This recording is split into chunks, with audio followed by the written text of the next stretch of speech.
There comes a moment in every human life when the hands grow tired.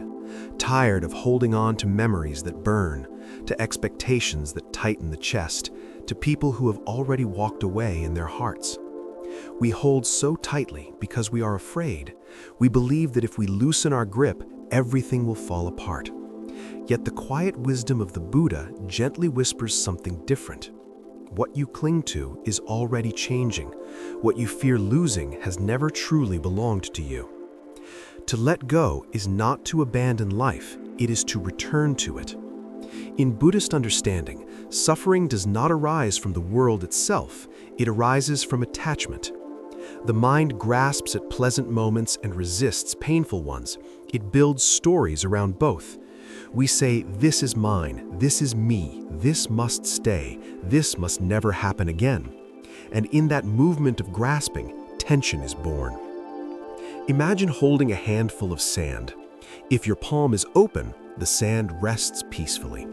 If you close your fist, the grains slip through your fingers. The tighter you squeeze, the faster they fall. So it is with love, success, youth, reputation, even with our own identity. Life cannot be imprisoned. The Buddha once told a story about a woman who lost her only child. Mad with grief, she carried the child from house to house asking for medicine to bring him back. Finally, she came to the Buddha. He listened with deep compassion and told her he could help if she brought a handful of mustard seeds from a home that had never known death. The woman went through the village knocking on every door. In each home she found kindness, but also the same answer. Death had visited every family. Slowly, as she walked from house to house, her grief widened into understanding. She was not alone.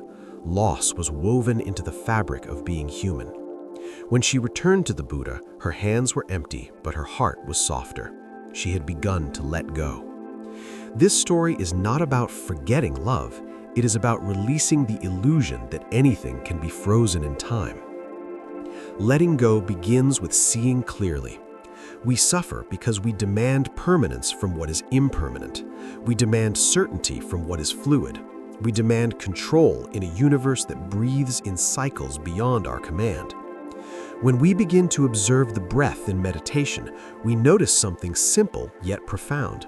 Each inhale arises, stays for a moment, and passes. Each exhale does the same. If we tried to hold the inhale forever, we would suffocate. Life continues only because we allow each breath to leave. Attachment often disguises itself as care. We say we worry because we love, we control because we protect. But beneath this is fear. Fear that without our grip, everything will collapse. Buddhist practice gently invites us to look at this fear without judgment, to sit with it, to feel it in the body, to notice how it contracts the shoulders and hardens the jaw. When we breathe into that fear instead of running from it, something shifts. We see that fear too is impermanent. It rises, peaks, and dissolves. If we do not feed it with stories, it loses its power. To let go is an inner movement. It does not always require outer change. You may still love the same person, work at the same job, live in the same home, but inside, the grip softens. You stop demanding that people behave according to your script. You stop arguing with reality. You stop replaying yesterday in the theater of your mind. There is a quiet freedom in this. In meditation, practitioners are taught to observe thoughts as clouds passing through the sky of awareness. You do not chase them, you do not fight them, you simply notice. A thought of regret appears, it lingers, it dissolves. A thought of hope appears, it too dissolves. When you realize that thoughts are events rather than truths, attachment begins to loosen naturally. Life changes not because we force it to, but because our relationship to it transforms. The same rain that once felt like a curse becomes nourishment for the earth. The same silence that once felt lonely becomes spacious.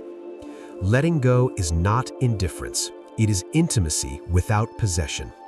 It is loving fully while knowing that everything is transient. It is working diligently while accepting that outcomes are uncertain. It is caring deeply without chaining the heart. The path of awakening is often described as a path of subtraction rather than addition.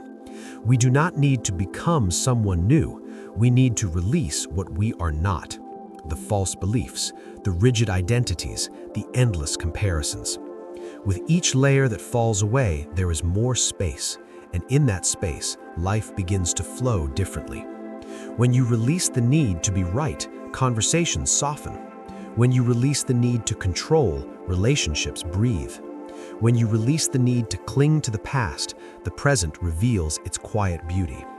The world outside may look the same, but your inner sky is clearer, and that clarity is the beginning of transformation.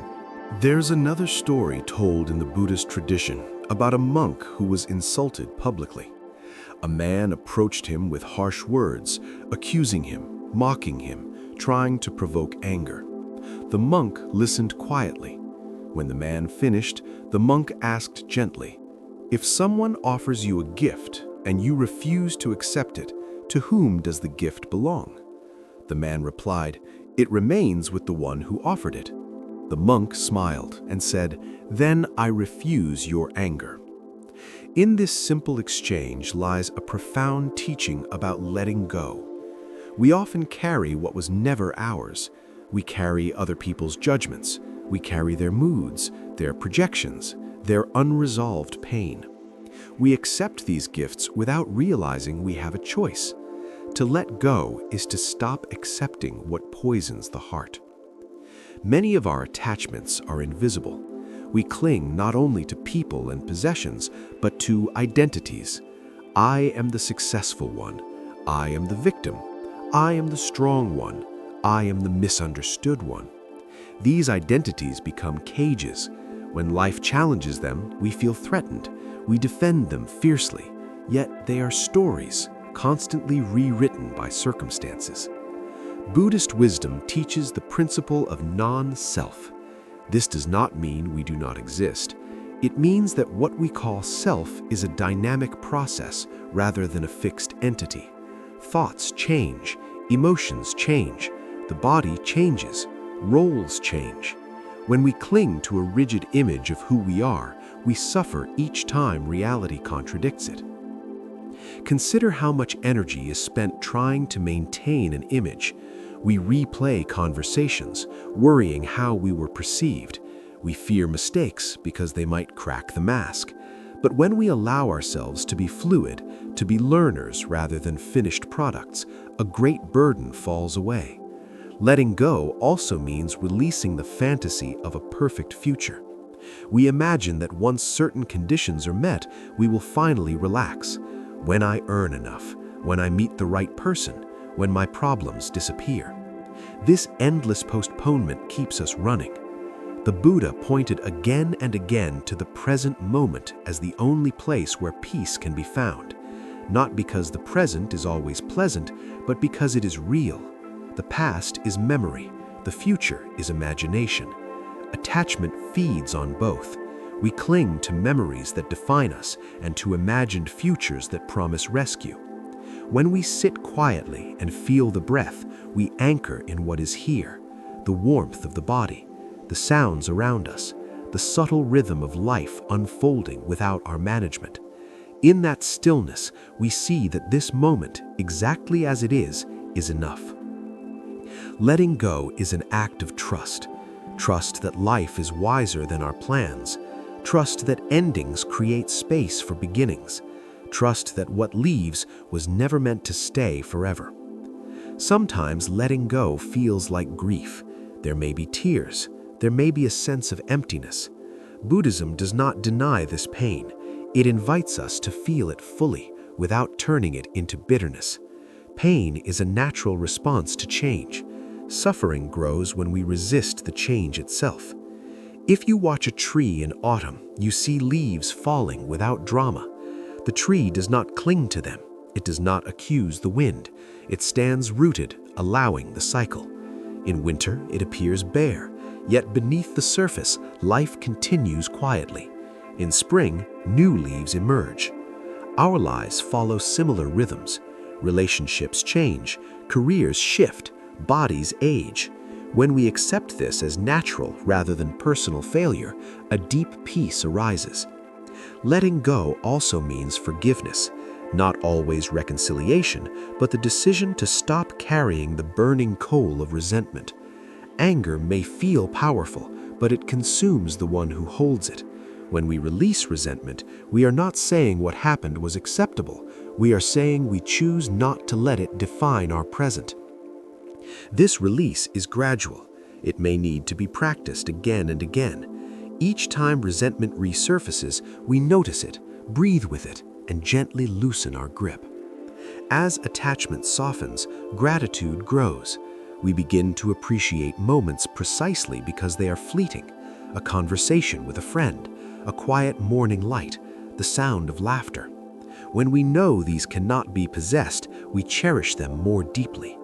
In this way, letting go does not impoverish life, it enriches it. It turns ordinary moments into sacred ones. It transforms fear into openness. Life begins to change because we are no longer fighting its flow. There is a subtle difference between giving up and letting go. Giving up comes from defeat. Letting go comes from understanding. When we give up, the heart closes. When we let go, the heart opens. Many people fear that if they stop striving, they will become passive. Yet Buddhist wisdom does not teach passivity. It teaches right effort. Effort that is free from desperation. Action that is free from clinging to results. Imagine planting a seed. You prepare the soil, you water it, you place it in sunlight, but you cannot pull on the sprout to make it grow faster. If you do, you destroy it. In the same way, we can act with care and dedication, but we must release obsession with outcomes. Results depend on countless conditions beyond our control. When we cling to outcomes, anxiety grows. When we focus on wise action in the present, peace grows. The work becomes meditation. The conversation becomes meditation. Even washing dishes becomes meditation when done with full attention and without resistance. Letting go of comparison is another doorway to freedom. We live in a world that constantly measures. Success is ranked, beauty is judged, achievements are displayed. It is easy to feel behind, but comparison is a trap of the ego. It creates endless dissatisfaction. Each person walks a unique path shaped by causes and conditions unseen by others. When we release comparison, we return to our own steps. We begin to listen to our inner rhythm rather than external noise. Silence becomes precious. In silence, we meet ourselves without distraction. At first, this can be uncomfortable. Thoughts grow louder, emotions surface. But if we remain present, without clinging or pushing away, the mind gradually settles like muddy water left undisturbed. In that clarity, insight arises naturally. We see how often we suffer not because of what is happening, but because of what we are telling ourselves about what is happening. We see how tightly we hold opinions. We see how quickly we react.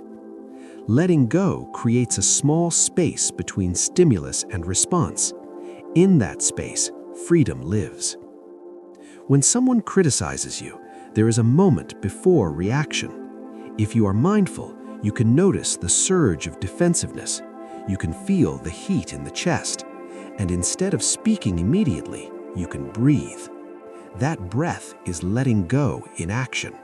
You are releasing the automatic chain of reaction. Over time, this practice transforms relationships. Conflicts soften, listening deepens, compassion grows. You begin to understand that others act from their own attachments and fears, just as you do. Compassion itself is a form of letting go. It releases the illusion of separateness. When we see that all beings seek happiness and struggle with suffering, resentment loosens. We recognize ourselves in others.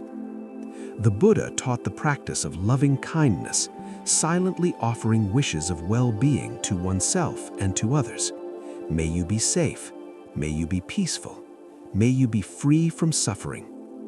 When practiced sincerely, this meditation dissolves walls in the heart. It becomes harder to cling to anger. Letting go also involves facing impermanence directly. Everything that arises will pass. This is not a pessimistic statement, it is a liberating one. If pain is impermanent, it will pass. If joy is impermanent, it must be cherished.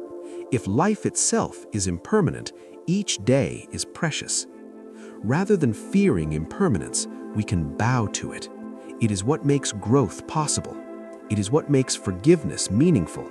It is what allows transformation.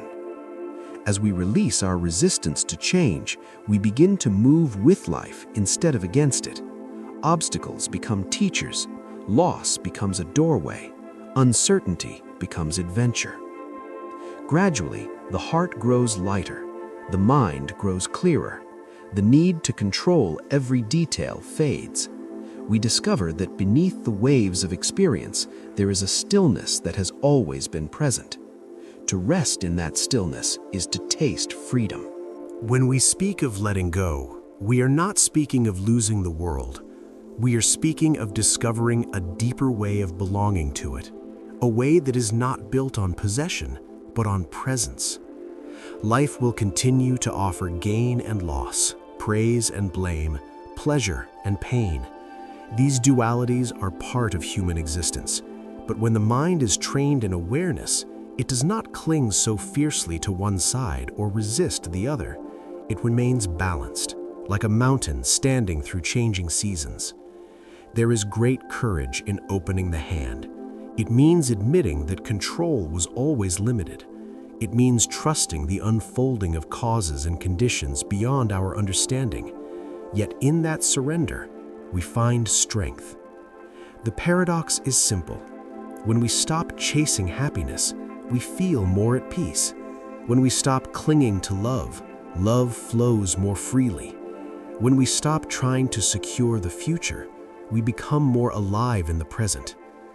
Letting go is not a single event. It is a daily practice. Sometimes it is as small as releasing a negative thought before sleep. Sometimes it is as profound as forgiving a deep wound. Each act of release clears a little more space inside. In that space, wisdom whispers.